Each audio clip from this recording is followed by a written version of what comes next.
Alex is not the dog whisperer, huh? No, I'm not. I'm not, at least not for dogs like this. I mean, mastiffs and pit bulls, yes, but I haven't had a dog this size. I did once, and then now it's by my buddy. It's a cute dog, though. Thanks. What is it? It's a toy poodle. Oh, is it? Yeah. It doesn't look like a poodle. It's a little poodle. What's up, dude? You're funny. What do you think of the show? Where are we at today? We are at Regenics, and they're having a private show upstairs on top of their parking lot, which is a pretty cool spot, honestly. A lot of cool cars here. Good event. If you guys want to look at some health stuff, you guys should hit up Regenics. It's one of our friends Serge's companies. We'll put a link on the below right here so you guys can go check out their stuff. But that parking lot, it's awesome for him to let people come out here and have an event like this. Go check out the cars. It's enough for me talking. Check out the cars.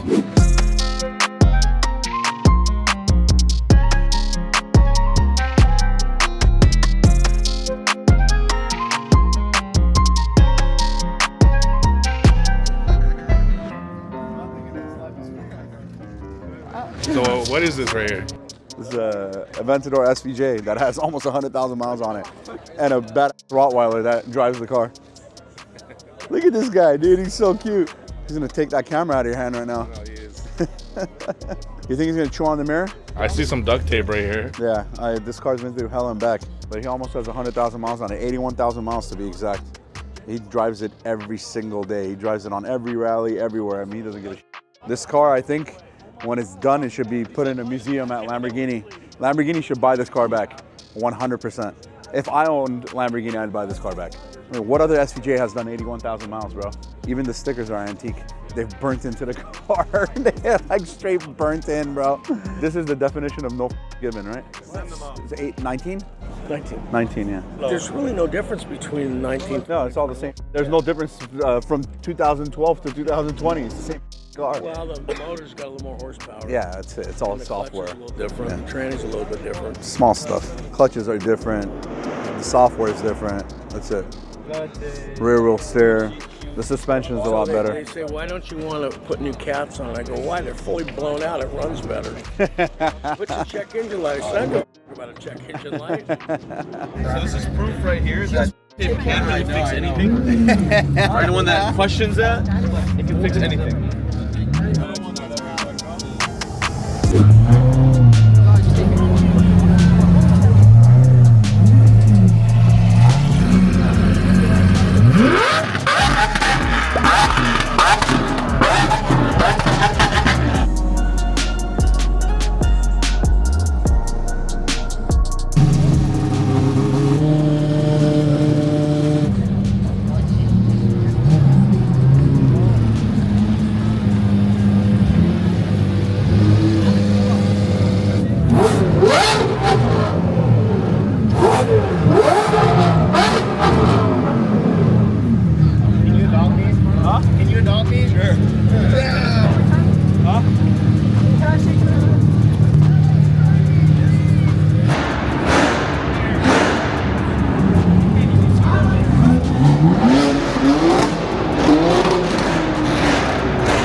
So what'd you guys do to this GT2 RS?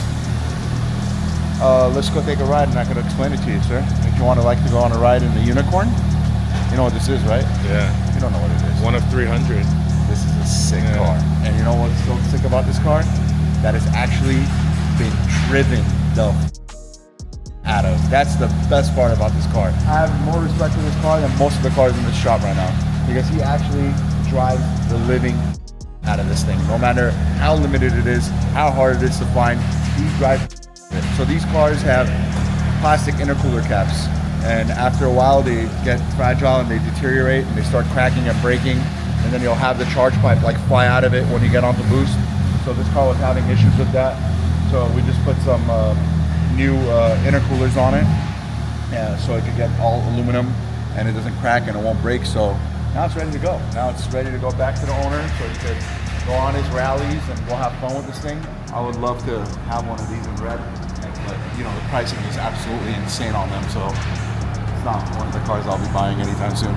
We gotta go get some gas before we do anything. This is what Alex does. Yeah. Pay for his customers' gas. And honestly, it's non-stop, dude. I have to freaking go. Every car that comes here, I got no bull to say like 85% of the cars, they'll come and these guys will literally have dashes on the gas. Like there's no gas in the car, zero. And it's my responsibility to go put gas in the car. Man, I love older generation Porsches, older generation BMWs. I've been driving the E36 for the past 3 days to work and back. And honestly, man, it's so much fun because they're so freaking raw. This thing is amazing, bro. This car is unbelievable. This is a GT2? GT2 RS, get it right, boy. This is a unicorn. Oh, one of 500. Do you know what a unicorn is? He's sitting in a unicorn. He actually drives the out of this thing, which is awesome. I drive the out of my cars too. And then everybody's like, man, you drive that Revolto, you drive the SVJ and the McLaren like non-stop and you beat the out of them. It's like, dude, what are you supposed to do? Like just park it in the garage and it? Like, I don't get it. Like, don't buy it then. I don't think you should buy a car if you're just gonna seriously park it over there and just stare at it. Like, what's the point of buying a performance car that's like known to be the ultimate demon for like certain stuff and then like not enjoy it?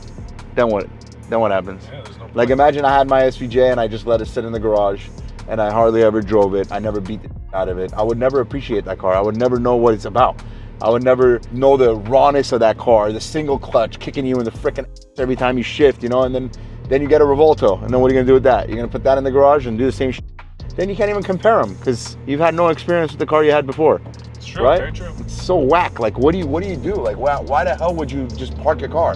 You live once, and literally you can't really take this to the grave with you unless like your family buries you in your car, which I think would be pretty cool, you know? Yeah, maybe it would be pretty cool. I think that's what I want to do. I would like my coffin to be a 993 GT2. That'd be pretty cool. Can you imagine? Yeah, you go down with your car. Yeah. And I love this gas station because it's like 2 seconds from us, and it has the 85. Yeah. Damn, I got some Cash App money right there, homie. I love it. People send me like Apple Pay money, and then I just forget about it, and then like one day I look at it, I'm like, oh, I got money in there. Maybe I could buy a watch. I'm not buying another watch unless I could get a black ceramic AP Skeleton or a Patek. I gotta wait, bro. And I'm not paying for retail, so I'm waiting for mine.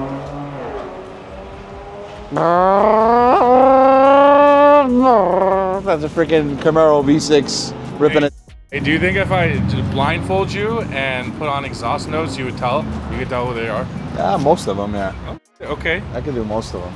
Like if you were to blindfold me and put like a B5 S4 with downpipes and an exhaust, I'd tell you instantly. E46 M3, I'd tell you instantly. E60 M5 or M6, I'd tell you instantly. Huracan, SVJ, Carrera GT, Pagani Huayra R. Pagani Zonda R. Oh. Speaking of that, you mentioned in that podcast, right? What?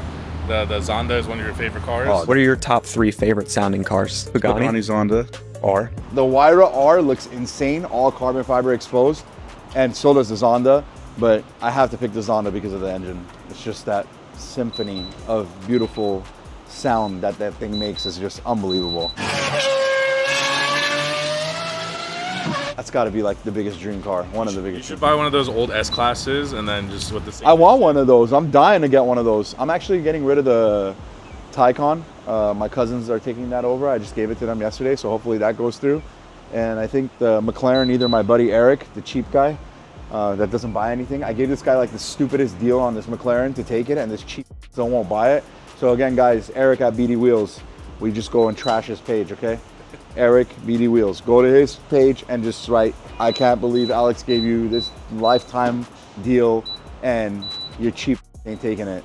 So either he's gonna take it, but he's probably not because he's cheap. Or Sai might take my Artura. We might do an exhaust downpipe, and then Sai's gonna do some stuff to it, do a full body kit on it. And then obviously if Sai gets it, he'll put it up for sale. Well, speaking of the Artura, you were just at a golf tournament, right? Yeah, we were just at the golf tournament, which was honestly the best time I've had in a very long time. Should we put some clips right here? Yeah, you should. Sorry guys, so I had to take that phone call real quick, so we had to stop that clip for a second. But yeah, so we just had our inaugural golf tournament, our first one for our, I'm a part of the dads committee at the school, and we do, you know, events for all the dads, and we raise money for the school, and we're actually gonna start a life skills program for 11th and 12th grade. We're gonna bring our own teachers and everything, and we're starting a life skill program because in my opinion, you know, kids that come out of high school, they don't know except for what they study in the books. So they got no idea about anything that you have to do in real life. They don't even probably know how to write a check. So our whole goal is to start a whole life skills class and all that. We're working towards that, and we're having all these events. So we have cigar night, we have poker night, we had our first golf tournament, which was unbelievable because at the end of the day, it ended up being 140 people, and it's 140 people from our community, from all these different Armenian private schools and stuff that we all attended, and everybody got to see each other. Some people hadn't seen each other in, you know, 15 plus years, and it was just an amazing time. I mean, you don't have to be a part of our school to attend this. It's open for everybody, but we had a great time. I mean, I didn't play golf. I just literally destroyed the entire golf course with the golf cart. We're gonna put some clips right here. Hey, watch out, bro! Everybody's about to crash into each other, bro. Look at this idiot. You two idiots know where you're going? Wrong way. Oh yeah. Oh. Yeah! No, we're good, bro. I'm here to talk. Look at this guy's outfit. He knows how to hit, bro. Oh! There you go. Bend your knees. Get a little lower. That's your basketball. That's your ice. What do you mean? Relax, bro. Why are you flexing your tripod? I'm not flexing. Hey! We gotta go talk to people, bro. You swing like a... Oh, that's it. That was nice, man. Whoa! Okay. Hey, Jesus. I don't know what's there. They're all rich, bro. We're just broke. The rich people go golfing during the weekend, drink and get... The guy who's getting a McLaren away. Because I'm going to get run over right now.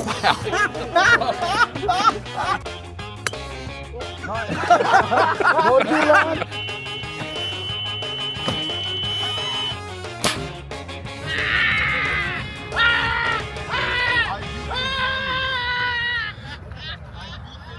And we had a blast, man. We had a bar set up at every single hole. So every hole you stop at, you take a tequila shot, whiskey, vodka, whatever you want. We had a full open bar upstairs. We had food, breakfast, dinner. We had a silent auction, which I actually bought, won Kobe and Michael Jordan autographed memorabilia, which I got for my son.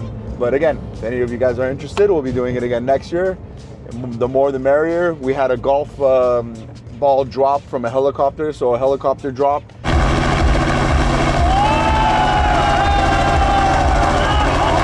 So we basically sold a bunch of golf balls.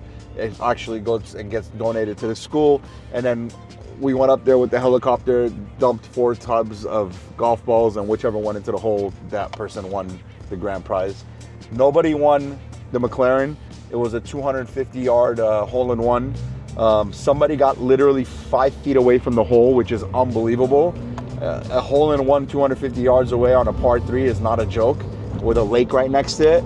And the wind was pretty, high towards the end of the day, but somebody got literally 5 feet away from the hole. So they almost won the McLaren. So this year it was a McLaren. Next year it might be a Porsche, it could be a Lamborghini, or it could be whatever it is. But we're gonna always have cool stuff, cool prizes, great people. It's always fun to do stuff for the school and for the kids. So aside of that, we're in this beautiful 997.2 GT2 RS, of course manual, beautiful white. Car had some issues with the intercoolers. They were cracking was losing boost. We pulled one of the intercoolers off, and obviously somebody who had done service on this thing, one of the tabs on there, they had glued it back, so it had a big leak from there. So we just put some nice cast aluminum end cap intercoolers, which are upgraded too. They're bigger, so it'll help with intake temperatures. Got it all back together. We're taking on a quick test drive, make sure everything is good. Once we check everything on the car, we will put it on the trailer and send it back to its home so the customer could enjoy his car.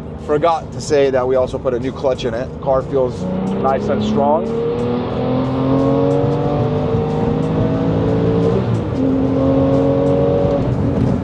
Pulls nice and healthy, nice and tight. Look how responsive this thing is. It's just like, you're like one with the road in these things, seriously. You know, some people don't understand Porsches, but once you own a Porsche, once you drive a Porsche, the worst thing you could ever do is track a Porsche. If you track a Porsche, bro, it's done. You're over. You're hooked. There is nothing like a Porsche. Oh, there's a golf course over here. Man, we should go rent a golf cart and just go crazy like we did the other day. But yeah, man, a Porsche, I always say it, man. I have the Lambos, you know, I've had McLarens. I have a McLaren still, 2 of them actually. I've had, you know, Ferraris and all that other stuff. Dude, there is nothing like a Porsche, man.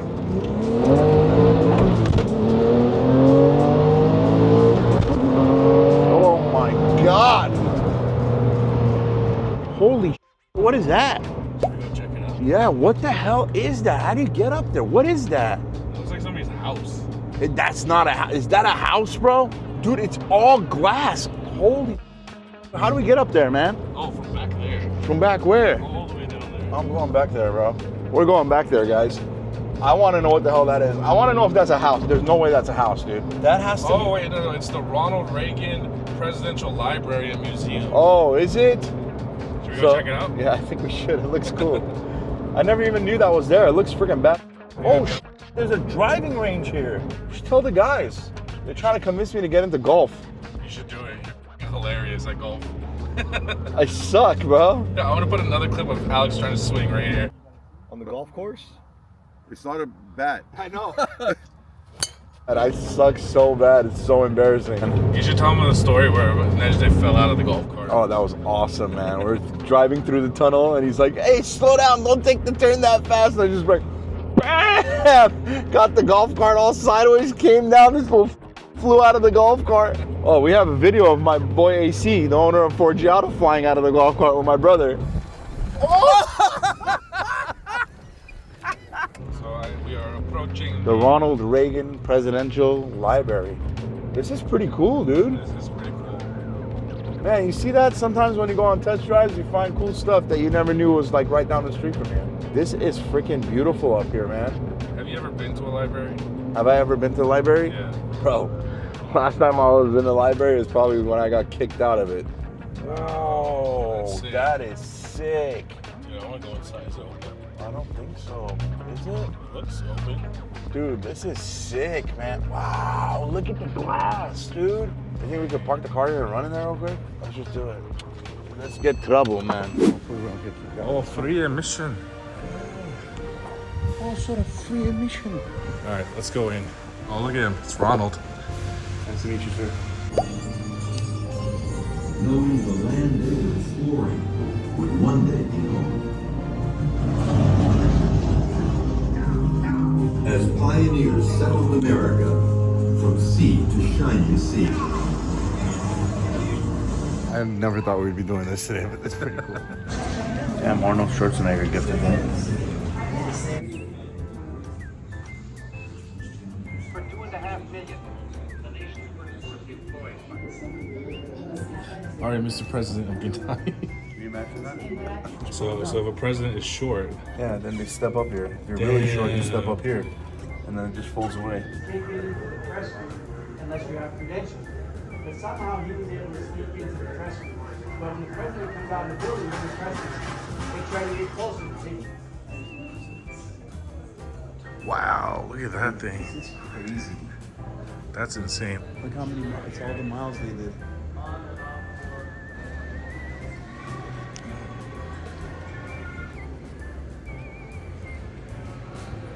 Damn, they made a commemorative shirt.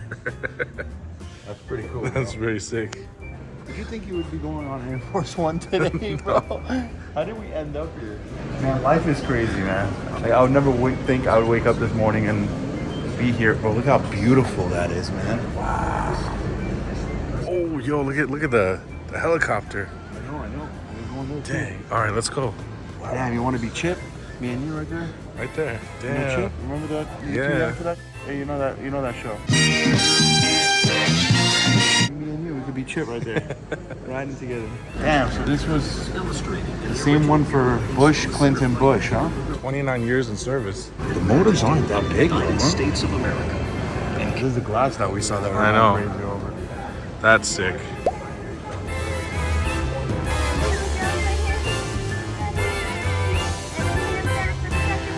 We're about to walk onto Air Force One. Well, go in the cockpit. Smell this thing? It smells like old man. Oh, dang. Oh, look at the phones, too. Wow, that's sick. Hey guys. Hi, how are you? Fine. Welcome to Air Force One. Thank This is you. crazy. So there's 5 seats in there. One for the pilot, one for the co-pilot. Wow, 5 for people the fit in flight there? engineer, and the other one for the navigator, and then there's the sextant that they used to use that's in the ceiling because there was no GPS at the time. Oh, dang. No way. Yeah, and then there's a 5th seat. Take a wild guess who that was for. Oh, the Mr. Presidente. Got it. He loved to see where he was going. He just loved to, chat it up with the flight engineers and pilots. Perks of being president, huh? Yeah. This is the communication center, and this had been updated since President Reagan's time in office, as it looked like when he was in office. Wow, look at his laptop. I know. Imagine tuning on that. Old-fashioned. Look how old everything is. Crazy. And this was state of the art. Yeah, back then. Yeah.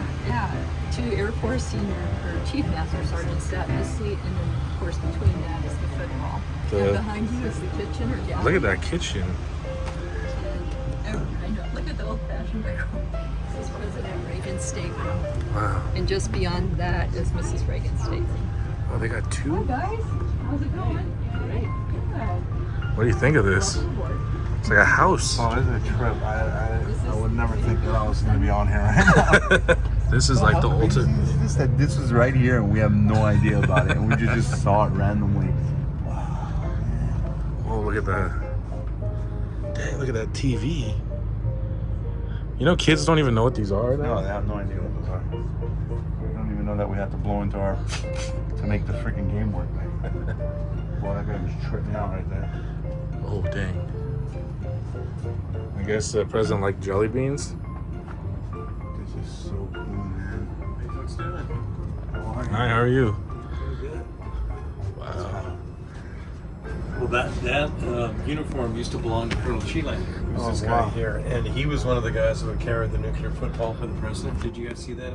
Yeah, on the ground, right? On the ground between the 2 chairs. Wow. So that suitcase never leaves the president's side, ever. As a matter of fact, when President Reagan used to go horseback riding, there would be someone in a Jeep following him carrying the suitcase for him. It's still like that till today. Yeah, once in a while, if you watch closely, if you watch like President Biden getting off the helicopter, when he lands on the South Lawn, once in a while you'll see like a moment he gets off, a guy's walking off behind him, carrying a suitcase. That guy's carrying the nuclear football. It never leaves his side. What a job. What a... Well, think about the decision to use it. Oh, yeah. It's just like, The compartment you're just passed through, that would be for members of the Secret Service and security. The 6 seats would be for military personnel, people that are keeping planes flying, people that are taking care of all the baggage for the president and everyone on board. And these 10 seats are for the press. So they do pay to fly on board Air Force One. Oh, no way. Yes, that keeps freedom with the press. If they get a free ride, then they might feel like they have to write something nice about the president. There you go. When they pay, they can feel like they can write whatever they want to write. So they paid first class airfare plus $1. Everyone else is eating from back here, but we're all having the same dinner. So President Reagan wants macaroni and cheese and meatloaf. We are all having macaroni and cheese and meatloaf. Wow. He liked chocolate cake, huh? He did. So he was very aware that as president, when you work for the president, you work for the government, you might not get the day off because it's your anniversary, your birthday, a special occasion. So we always had a cake on board so that if it was your anniversary, he'd come up and say, thank you for working, I really appreciate it. I know that you can get today off and I'm sure your family misses you, but we want to celebrate with you. And he would have a cake always on board for that. You should do that for your employee. I do love my employees. And I don't know if they told you up front, the current Air Force One is about 3 times the size of the Jesus. plane. So the current Air Force One has a bedroom suite under the flight deck. There's a small gym. There's a hospital area in case someone gets sick or hurt. There are showers on board, and it can be refueled in the air, so it can be flown indefinitely if something terrible were to happen. Yeah.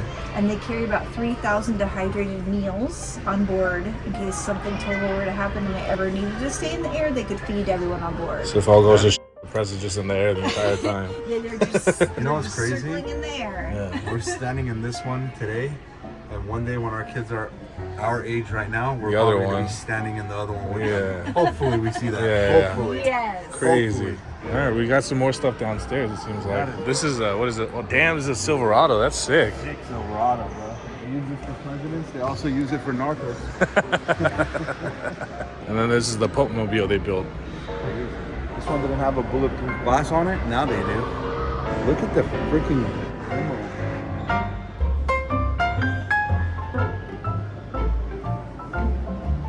He was the first one that put a speaker underneath it. Because anytime he gets out of the car, Secret Service is nuts because they don't know, someone could shoot you, do things like that. So he would talk to you through the car. Oh, wow. While I was doing it. The head of the education department, one of his good friends, and he was in the car, and he says, "Listen, I want to test the speaker." So he said, "Oh, okay, fine." So he gets out and he goes, "Can you hear me?" He goes, "Yeah." It's back up. He goes, "Can you hear me?" He goes, "Yeah." It's back up. Can you hear me? He goes, "Yeah." He drove off. And left him. And he said he's standing out there. He goes, "Oh, he got me good." He came back and got him about 5 minutes later. But we laughed and laughed. That was President Reagan. Funny guy. Have you been through the first part? Yeah. Yeah, Yes. so you saw the assassination attempt. Yeah. There's a piece of glass there that's about that thick. That's how thick these windows are. You cannot shoot through them. Damn. And underneath is for, explosive devices or any kind of bazookas or things like that will not penetrate this car. They called it the Beast because it weighs about 10,000 pounds instead of a normal 2,500. What motor's in this thing, I wonder? That's a good question. Obviously, it's a GM, so probably a 460, I would think, and built out because otherwise it doesn't make it. But this is, I think this one's an 83, if I'm not mistaken, 84. Dang, it's They're a just huge. 3-speed transmission. 500 cubic inch Cadillac. Oh, imagine how it feels to be a president. Actually, a president that people will try to assassinate. How f***ed up is that, man? That your people from your own country try to kill you. Like that who tried to kill Trump. Look at Marine One, though. Dang.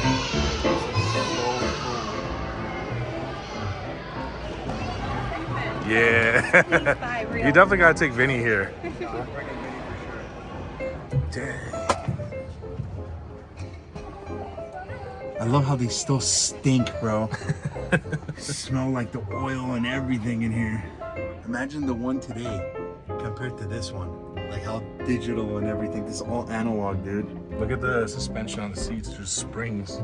Bro, this is so cool, man. This place is awesome, bro. We thought it was a house. Yeah, we thought it was a house.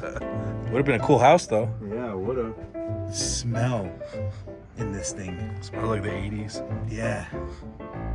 These props are huge. Look at that. Oh, they're nuts. Look at that thing. That's so sick. Look at the turbines on that thing. Wow. They're not even billet impellers, dude. The AM caps and everything. We use a bunch of these on the cars. All right, guys. So, as you can see, life works in mysterious ways. We're literally test driving a car, driving down the road. We saw this huge, beautiful glass building. We had no idea what the hell it was. Me and Dave thought it was a house, and we're very excited to see if we could build a house like this. But now that we've seen this, one day if I am a multi-billionaire, like my good friend Adrian Portelli, I will build a house like this for sure. And it will have a view, and it will be all glass. But all jokes aside, you know, it's crazy. We never thought we would be here. We never thought we would walk in here today. Everything happens for a reason, and today was our lucky chance to walk in here, walk on Air Force One, see all this history over here. We went through it pretty quick. Even though we went through it pretty quick, it was amazing to take in and just enjoy what we get to see and appreciate, you know, how much stuff has changed over time, and makes you realize how lucky we are to live in a country like this, even though a lot of us are divided. But at the end of the day, we all live for one thing, and that's freedom. And you guys should come here, and you guys should seriously check this place out, because we're probably going to come back. I'm going to bring my son back. He has to see this, and I think I'm going to take all the guys and bring them here maybe in a couple weeks and have them come see this on a Friday, because everybody should see this. Walking into Air Force One, like, you can't, that feeling you get inside is just absolutely insane. So again, thank you for watching. Random day, random episode. I hope you guys enjoyed it. Like, comment, subscribe. Thank you.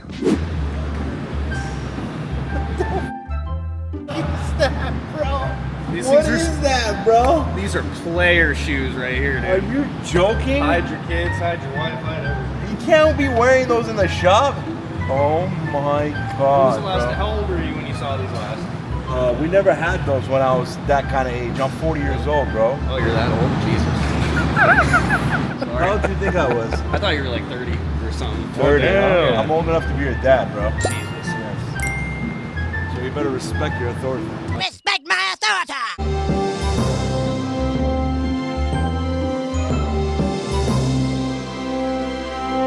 You're going left. Alex, you're going left too. Oh!